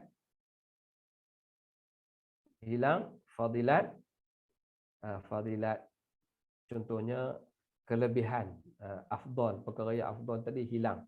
Bahkan dikatakan juga membaca Fatihah hukumnya menjadi makruh pada ketika itu. Ya. Jadi makruh. Jadi mendahului imam dengan dua rukun dengan sengaja boleh batal solat. Batal solat dengan sengajalah boleh batal solat. Jadi dalam hal ini tuan-tuan, kecuali makmum yang tidak tahu, contohnya kita kata, contoh kita kata makmum yang datang ke masjid waktu maghrib, mana ada sujud sejadah kan. Tiba-tiba imam tu buat semangat ataupun waktu isyak, imam baca sujud sejadah, dia kita balik sekejap lagi, tak payah dah baca sujud sejadah. Kita bacalah sembahyang siap-siap lah. Ya, dia pun baca. Alif lam mim tanzilul kitab la raiba fi. Kalau dia ambil di situ okey lagi. Makmum muslimat yang duduk balik tahbir tu dia perasan ni sujud sejadah mesti ada lepas ni. Tiba-tiba dia start walau tara idil mujrimuna nakisu ru'usihim. Makmum muslimat yang ada di balik tahbir tu dia tak perasan imam ni rukuk ke tidak ni, rasa tak kot nah. Sebab dia mula walau tara lah, kalau dia start pada alif lam mim mungkin dia sujud. Tiba-tiba sukharru sujadan wa sabahu bihamdi rabbihim mustakbirun, Allahu akbar. Makmum muslimat tak nampak. Bila tidak nampak Allahu akbar, yang makmum lelaki ada yang rokok tetapi dia tengok kawan dia dah terlajak sujud dah, dia pun sujud sekali lah sebab terdakwa tadi nak rokok juga. Tapi tak apa, dia nampak. Situasi makmum yang mengikut imam seperti muslimat dalam balik tabligh tak nampak. Apa perlu dia buat? Dia rokok di situ. Dia rokok. Tiba-tiba imam pun Allahu akbar. Tatajafa junubuhum 'anil madaji'. Allah. Imam ni dia sujud, rupanya kita tak nampak. Jadi satu jemaah muslimat yang ikut imam daripada bilik tabligh itu semua rokok. Situasi itu apa perlu dia buat tuan-tuan? Maka disebut oleh Syekh An-Nawawi Al-Bintani dalam kitab dia, iaitu kitab Nihayatuz Zin ya. Dia kata apa? Bagi mereka ini boleh mereka tunggu di dalam rokok. Dia tunggu sehinggalah imam tu habis baca tadi, imam rokok. Jadi sama balik. Jadi perbuatan mendahului imam muslimat tadi kerana tak nampak, tak sengaja, diharuskan, dibolehkan. Dia tunggu ya. Dia tunggu sehingga imam itu rokok kembali bersama dia. Ataupun dia nak iktidah balik bersama imam, nak rokok kembali. Sebab itu tak dikira penambahan. Kerana tak nampak dan kerana perbuatan itu bukan disengajakan. Dan sebab itu imam kembali berdiri dan muslimat tadi boleh dalam keadaan dia tunggu, ya, dia tunggu imam tu rokok, ataupun dia boleh iktidah bersama imam dan rokok kembali. Sebab kata Nabi, innallaha wada'a, sesungguhnya Allah tak ambil kira an ummatil khata'a wan nisyan. Ya, orang-orang yang terlupa dan orang-orang yang buat salah, tersalah. Tadi bukan terlupa, tersalah. Ya, tersalah rokok, duk ingat sujud. Duk ingat rokok, rupanya sujud. Sebab imam tu tak cakap. Lepas ni ada sujud sejadah ya, dia tak cakap. Tiba-tiba makmum yang tak nampak dia rokok lah. Macam muslimat kena buat persediaan di situ ya. Takut terjadi begitu. Apa perlu kita buat? Kita boleh rokok sampai imam tu rokok balik. Tapi kalau lama sangat boleh i'tidal lah kan. Ya, sebab mana mampu nak rokok, kena imam tu tatajafa tu hantar setengah muka lagi, semuka lebih lagi ya, sudah menjadikan kita tak larat rokok lama-lama. Macam kita nak buat, i'tidal balik, dengar imam tu baca balik. Tadi tersalah. Allah tidak ambil kira bagi orang tersalah dan orang-orang yang terlupa. Tuan-tuan muslimin yang dirahmati Allah SWT sekalian, sebelah 53 dah. Jadi masbuk dan muafiq bukan hanya apa dia panggil apa? Khusus rakaat pertama saja. Yang nak bagi beritahu pada tuan-tuan, bila disebut tadi maka wajiblah dia terus mengikut imam dan dengan keraguan, dan dia tidak boleh bangun kembali untuk membacanya semula kerana mengikut imam itu wajib. Maka situasi ini tuan-tuan, dia wajib terus mengikut imam ya. Sebab itu disebut ada masbuk dan muafiq. Ya, masbuk dan muafiq bukan hanya rakaat pertama sahaja. Senario ini berlaku ketika mana makmum itu jadi muafiq ketika rakaat pertama. Dan masuk rakaat ketiga dia jadi masbuk. Boleh jadi begitu ustaz ya? Boleh jadi. Kenapa? Bila masuk rakaat pertama tadi dia takbiratul ihram cantik dengan imam. Allahu akbar. Tiba-tiba masuk rakaat ketiga, imam itu mungkin teringat urusan dia barangkali. Kebiasaan dia sembahyang masjid negeri, masjid wilayah, masjid Putrajaya dan sebagainya ya. Imam tu baca waktu rakaat ketiga tu alhamdulillah, rentak biasa. Tidak terlalu cepat. Tiba-tiba malam tu dia cepat, mungkin dengar orang mati berkali kan. Allahu akbar. Kita duk ingat imam ni biasanya tak laju. Tiba-tiba malam tu dia laju. Kita baru iyyaka na'budu wa iyyaka nasta'in. Duk baca rentak lama. Rentak sebagaimana imam tu di watak yang sebelum ini, bukan di watak hari itu. Tengok-tengok dia rokok. Allah. Nak rokok ke nak sujud dia? Nak habiskan bacaan juga. Ya, itu dia katakan tak perlu. Masa ketika itu dia perlu wajib ikut imam. Dia rokok sekali. Sebab apa? Dia sudah menjadi masbuk ketika itu. Sebab kata Imam Syekh Nawawi Al-Bintani dalam kitab Nihayatuz Zin, bagi orang yang solat rakaat ketiga bacaannya perlahan, sedangkan imam pula baca laju, pecut sebab ada masalah lain berkali, lain pada kadar biasa, maka makmum masih sempat patutnya makmum sebelum ni sempat baca Fatihah, tapi hari itu tak sempat. Tetapi imam laju semacamnya, sedangkan makmum baru baca iyyaka na'budu wa iyyaka nasta'in. Imam rokok, maka pada ketika itu makmum dikira masbuk. Ya, terus rokok bersama imam. Baru hari ini kok kita dengar ya. Ataupun tuan-tuan pernah dengar sebelum ini yang mengatakan kita yang muafiq kadang-kadang jadi masbuk. Kita yang masbuk kadang-kadang jadi muafiq. Ya, ketika mana masbuk rakaat pertama saja. Kita jangan anggap orang yang rakaat pertama masbuk itu dia masbuk sampai habis. Dan dia masbuk rakaat pertama. Yang kedua dia jadi muafiq balik. Orang yang muafiq rakaat pertama, tiba-tiba rakaat ketiga tadi tak sempat rokok. Kata Syekh Az-Zin, Syekh Al-Bintani dalam kitab Nihayatuz Zin, dia kata bagi Syekh Nawawi kata orang ini juga dikira masbuk kerana tak sempat baca Fatihah, sedangkan daripada awal dia ikut imam tadi, dia sudah pun boleh baca. Sempat baca Fatihah, muafiq, tiba-tiba jadi masbuk kerana imam ada hal nak cepat. Maka dia masbuk waktu itu Fatihah yang dia baca tak sempat habis tadi, iyyaka na'budu wa iyyaka nasta'in, dia boleh rokok bersama dengan imam. Ni pernah jadi tak? Kalau terjadi pada tuan-tuan jangan bimbang. Kita dikira masbuk, Fatihah tadi juga dikira ditanggung oleh imam, maka kita tak perlulah takut-takut, ya. Maka kalau kita dah faham, senang hati, ya. Yang saya sebut minggu lepas, saya solat 3 hari baru makmum tegur. Oh ya, 3 solat Isyak 2 minggu lepas, 3 rakaat, 3 hari baru makmum tegur. Tak tegur dalam solat.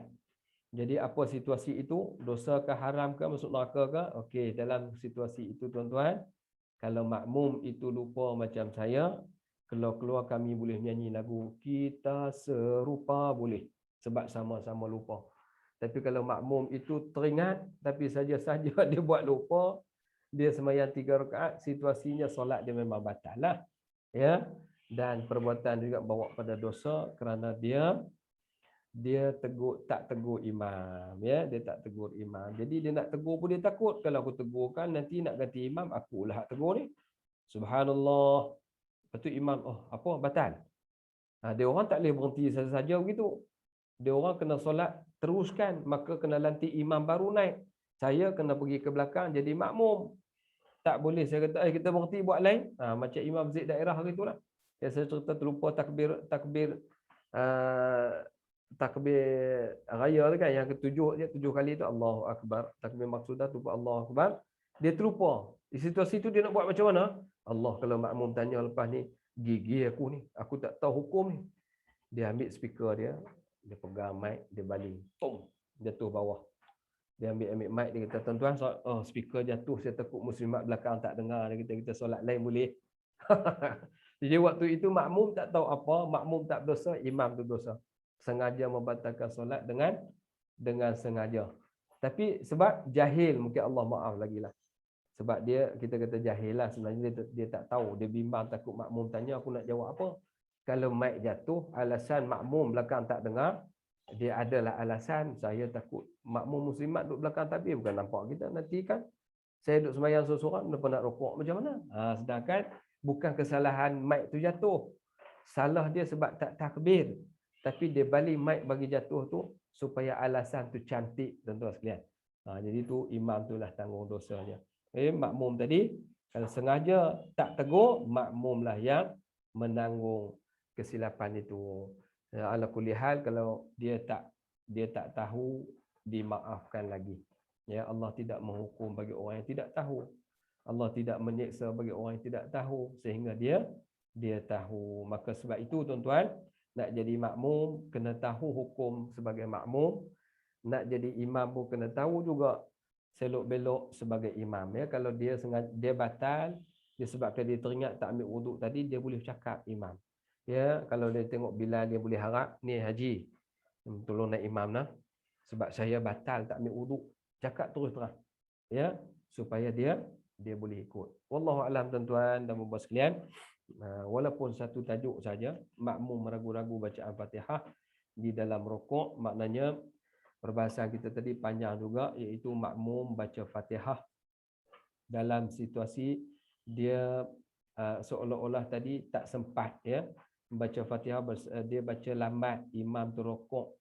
Bila rukuk dia duduk dalam golongan, kalau rakaat tu ketiga dia kira termasuk kata Syekh Nawawi tadi dalam kitab Nihayatul Zin, dia kata dia termasuk orang masbuk, dia boleh rukuk terus.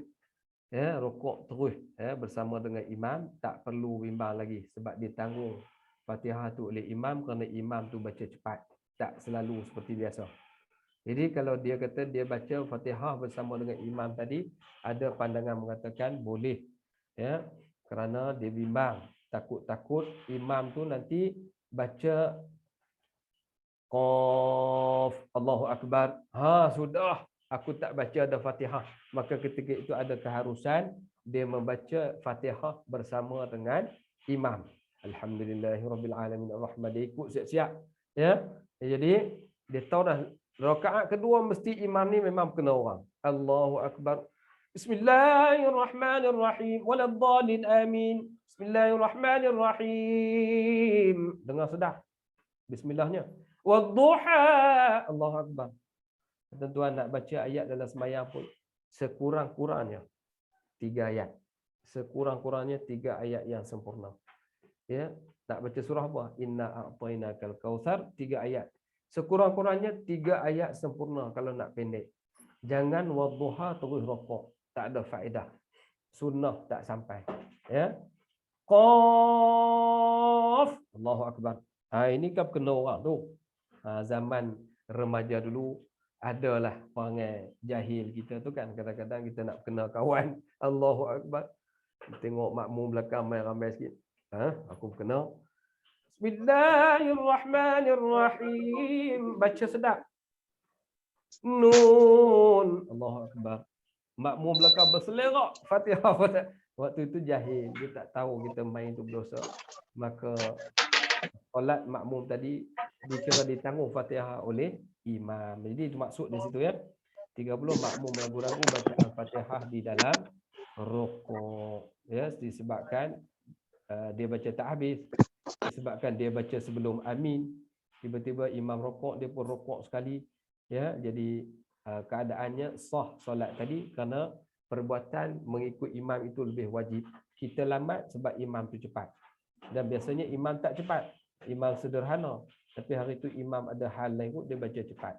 Maka Fatihah yang tak habis tadi. Dan kata setengah ulama, boleh juga kita lambatkan sedikit selagi mana tidak lebih daripada dua rukun. Boleh? Kita sambung lagi minggu depan, mengubah niat dalam solat. Ya, insya-Allah nak ubah niat dalam solat ni takkan sehari satu masalah je tak. Satu masalah pun dah bicaranya panjang, maka perlulah kita ambil faham juga isi-isi yang panjang itu. Kerana apa? Kalau kita baca isinya sikit saja. Ya, ragu-ragu pada Fatihah yang dibaca dalam di dalam rukuk. Lalu tuan-tuan, saya berhenti setakat itu boleh? Pukul 12, 4 minit, nanti kata 40 minit, tapi bila cerita tu jadi lajak lah juga ya. Baru satu tajuk. Kalau kita ambil banyak lagi lah perbahasan yang perlu diceritakan dan nak ingat agak berat. Wallahu a'lam tuan-tuan. Sekadar itu untuk perbahasan pada hari ini. Mudah-mudahan ia manfaat untuk diri saya pada tuan-tuan sekalian.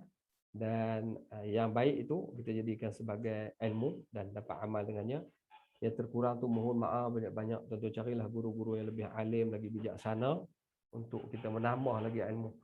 Tiada siapa yang lebih dalam hal ilmu. Kalau nak kata saya jahil pun katalah. Ya, kalau tuan-tuan kata nak saya baik pun katalah. Sebab kita sebagai hamba Allah itu begitulah. Yang mampu kita boleh buat, yang tak mampu itu kita kata kena usaha sampai kita dapat. Setakat kita boleh dapatlah. Kalau tak boleh juga, Allah tidak menyiksa pada orang yang tak mampu. Ya, wallahu a'lam. Ustaz, ada satu soalan ni. Ya. Puan Rashidah Abdul Rashid boleh Ya. Assalamualaikum Ustaz. Okey. Ya. Saya nak tanya, apa hukum ada segolongan yang sekarang ni kan masjid kan tak allow sembahyang Jumaat ramai. Jadi dia orang ni bersatu kumpulan, dia buat sendiri sembahyang Jumaat. Di luar masjid. Ya, dia bukan di luar di tempat, bukan di luar pagar tu, maknanya dekat tempat dia duduk lah. Jadi mungkin kemungkinan satu qaryah tu yang saya tahu kena ada hukum dia kalau siapa yang angkat takbir dulu akan membatalkan Jumaat yang lagi satu tu. Jadi saya minta terangkan. Maksudnya dia buat solat Jumaat baru di luar masjid. Ya. Bersama serentak dengan imam lah. Wallahu a'lam. Saya sangat tak tahu sebab saya rasa tak bersama. Memang tak bersamalah, tapi dia pun tak tahu saya rasa imam tu start bila angkat takbir tu. Saya takut dia angkat takbir dulu. Saya takut dia angkat takbir dulu daripada imam. Okey. Okey. Terima kasih. Sebab ni sebab saya rasa banyak ni sebenarnya terjadi waktu PKP ni lah sebab dia orang. Ya. Okey, terima kasih Ustaz. Assalamualaikum. Okey, kita terima kasih kepada puan yang bertanya tadi. Okey, musim PKP tidak dinafikanlah. Ya, masjid terpaksa ditutup. Kami sebagai imam ni macam-macam lah aduan yang berbentuk protes. Aduan yang berbentuk bila jaiz nak buka. Aduan yang macam-macam lah. Ada yang tak puas hati, dia datang ingat kena dia nak jogging, dia panjat pintu pagar, masuk kot pintu belakang. Kita nampak, dia ni dalam suasana PKP ni, dia lompat masuk ke masjid, dia panjat pagar masjid Bukit Jutong, dia panjat masuk, dia terus ke bilik air, ambil wuduk. Kita pun bagi tahu dekat security, check siapa dia tu, ya. Dia nak sembahyang ke apa? Tanya-tanya, ini urusan saya dengan Allah Ta'ala. Oh, bahasanya pun agak sombong, ya. Dia bahasa sombong. Ada orang nak izin dia solat. Pada ketika itu, security, cik, tak boleh solat di sini, cik. Takkan tak boleh kot. Di luar masjid, luar pun tak boleh. Kalau atas tak pun tak boleh. Dalam kawasan masjid pun tak boleh. Saya boleh report polis sekarang. Sebab dia masuk tadi dalam suasana sombong. Tapi alangkah kalau dia cakap baik tadi, saya rindu masjid sangat. Wahai tuan, jaga, tolonglah izin saya solat. Di luar pekarangan ni pun tak kisah. 4 rakaat saya nak balik lepas tu. Kerana terlalu rindu masjid. Tapi dia jawab, ini urusan saya dengan Allah Ta'ala. Ya, kau panjat pagar kalau masuk rumah orang, ketuk kepala, boleh cakap cuma. Sebab cara kita nak menyelesaikan masalah bukan begitu, ya. Tak boleh masuk, kita fikir rumah kita. Sebab Nabi kata apa? Ju'ilatil ardu li wa li ummati. Dijadikan bumi itu untuk aku dan untuk umatku, tahuran wa sajidan, atau kama qala hadis Rasulullah. Maksudnya dijadikan bumi ini untuk aku dan umatku untuk bersih diri, masuk tahurat ini untuk wudu, tayamum dan sebagainya, wasajidan, dan tempat sujud. Maksudnya orang-orang yang tak boleh solat di masjid, masjid tak ada, atas bumi pun boleh. Contohnya kita pergi tepi pantai, baru-baru ni kita tengok dah buka fasa kedua, semua tepi pantai, Masya Allah, macam lupa diri, penuh di pantai, pakat solat atas tanah. Ya, tak bentang canvas, pakat solat. Boleh atau tidak? Boleh solat begitu. Jadi hukum kita kaitkan dengan isu tadi, pernah ditanya kepada saya, di Kedah, dia orang buat solat di bawah pokok terasi. Solat sebenarnya masjid diumum oleh kerajaan. Ya, sesuatu qaryah, contohnya di Bukit Jutong, dia ada 3 surau. Ya, surau Seroja, surau Rabung dan surau Membar. Dia di bawah masjid. Maka bila kerajaan isytihar masjid Bukit Jutong sebagai masjid Jumaat, maka dia tidak boleh buat masjid di tempat yang kedua. Contohnya Jumaat tidak boleh dibuat di masjid surau yang lain. Kerana pengisytiharan begitu, ya. Maka hukumah pihak kerajaan, Jabatan Agama ada hak, ya, menangkap, menutup dan sebagainya, kerana mereka mengisytiharkan masjid yang ada Jumaat, masjid sana, masjid jami', bukan masjid yang surau. Jadi kalau sekiranya kita buat, maka pihak berkuasa boleh buat tindakan, ya, boleh ambil tindakan di atas keterlaluan itu. Ya, kerana tak boleh ber-PKP, tak boleh masuk masjid. Hanya POJK dan kumpulan-kumpulannya saja. Bahasa-bahasa pun yang dilontarkan cukup menyedihkan. Kita taksub pada ibadah adalah satu perkara yang baik. Tetapi taksub menuduh ini semua, dia kata pilih kroni-kroni dia aja. Hanya datuk-datuk aja boleh masuk masjid. Tan-sri saja. Raja saja boleh solat. Apa kejadah hanya solat ini? Tuhan boleh terima solat. Habis kau solat kat luar tu, Tuhan boleh terima dengan dengki macam tu. Takkan kita dengki pada pangkat orang. Takkan kita berdengki pada kedudukan orang. Orang tu lahir jadi raja. Kita kenapa lahir tak jadi raja? Kita nak marah. Tak boleh. Dalam kehidupan ini, kullu bani Adam min turab. Semua anak-anak Adam itu daripada tanah. Yang membezakan antara tanah itu, putih, hitam, kaya, miskin, adalah at-tuqa, iaitu takwa. Ya, disitulah menunjukkan takwa. Takwa ini nilai dia lebih tinggi daripada orang kaya. Lebih tinggi daripada sultan.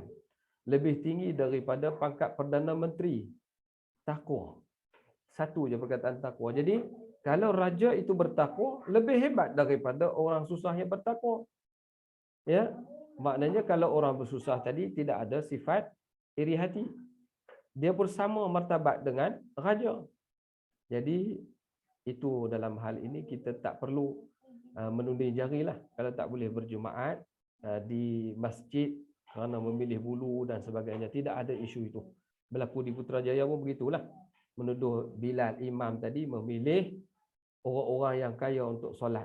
Macam kami ni Marahin ni jangan harap tepi pagar. Tu yang dia wujudkan satu lagi kumpulan solat di luar pagar. So, perbuatan itu pandangan ulama dalam hal ini kalau ikut pandangan ulama di Malaysia lah, berdasarkan pada majlis fatwa dia mengatakan tidak boleh jadi tidak boleh berlaku solat dalam satu waktu dua masjid yang dekat.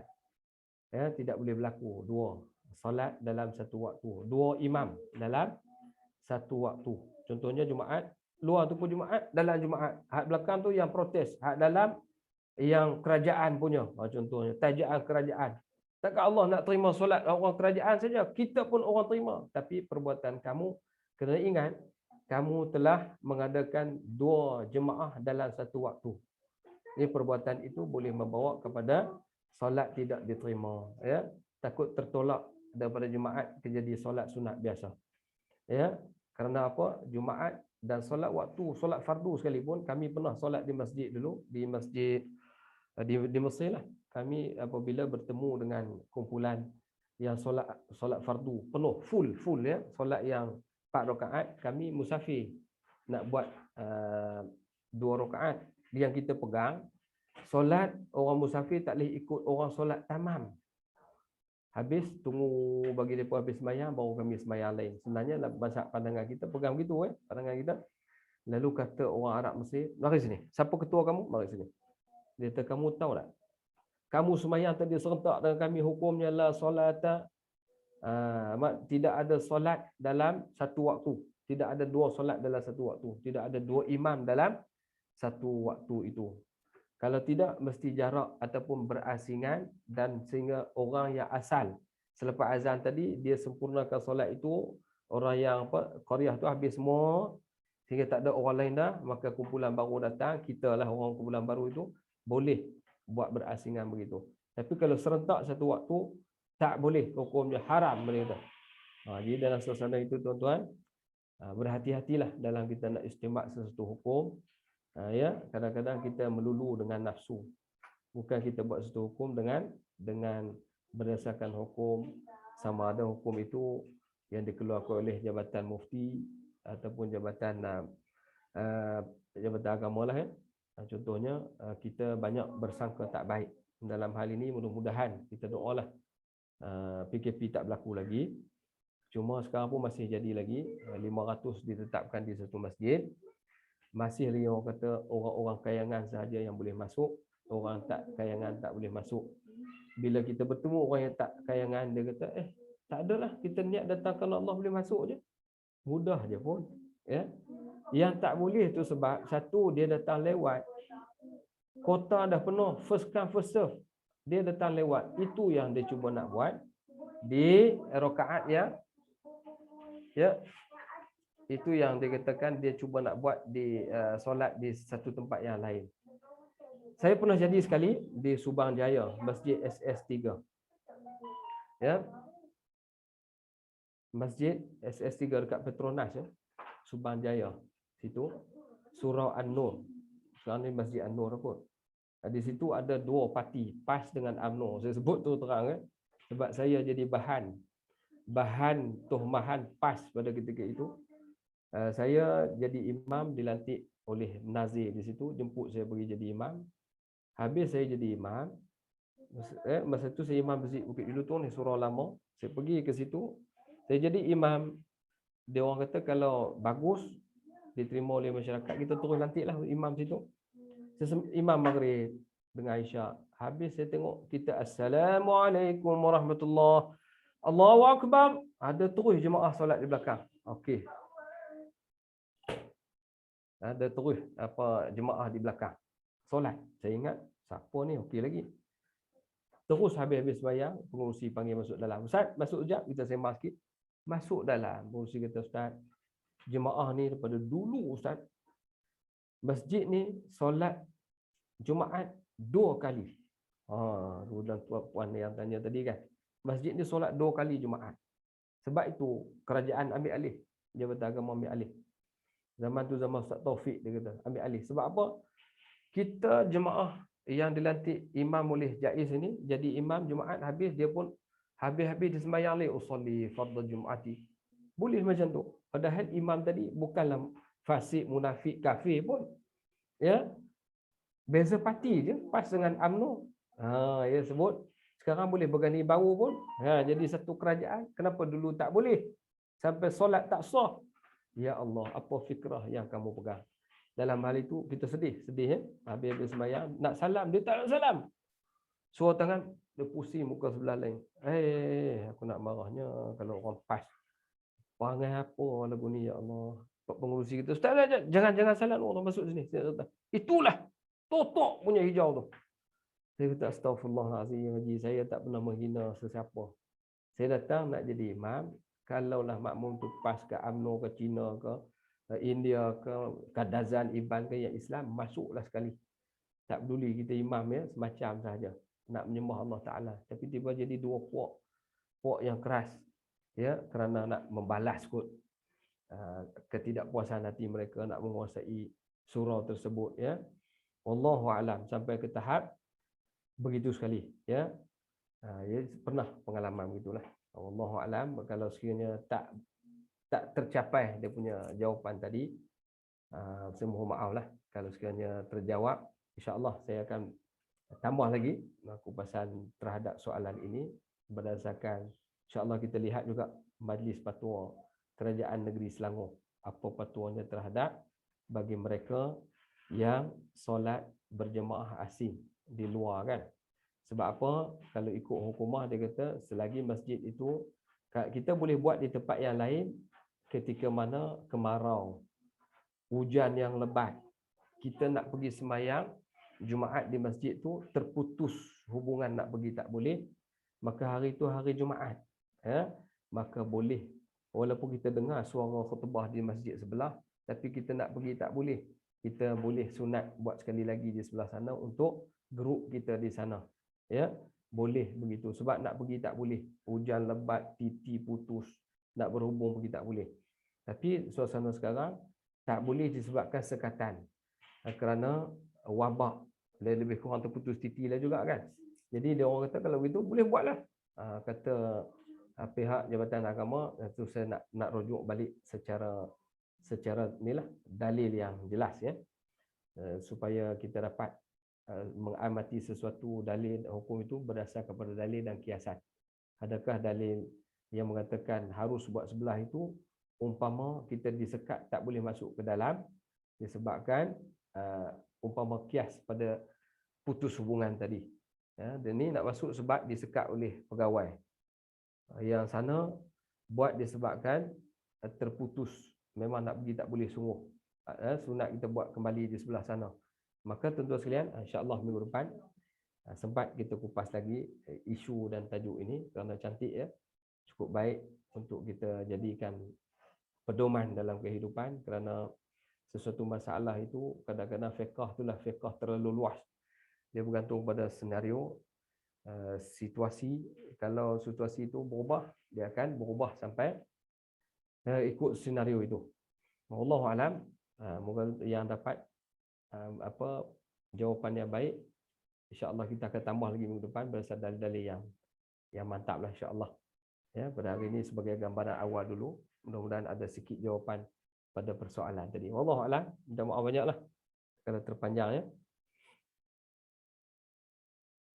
Ada lagi? Kalau tak ada kita nak stop dulu. Kesian pada sahabat-sahabat yang lain. Ya, mungkin ada ya. Ada lagi. Ada ya. Okey, kita berhenti setakat itu, beri peluang pada tuan-tuan yang nak masak, nak sediakan makan, nak pergi ke mana-mana bolehlah.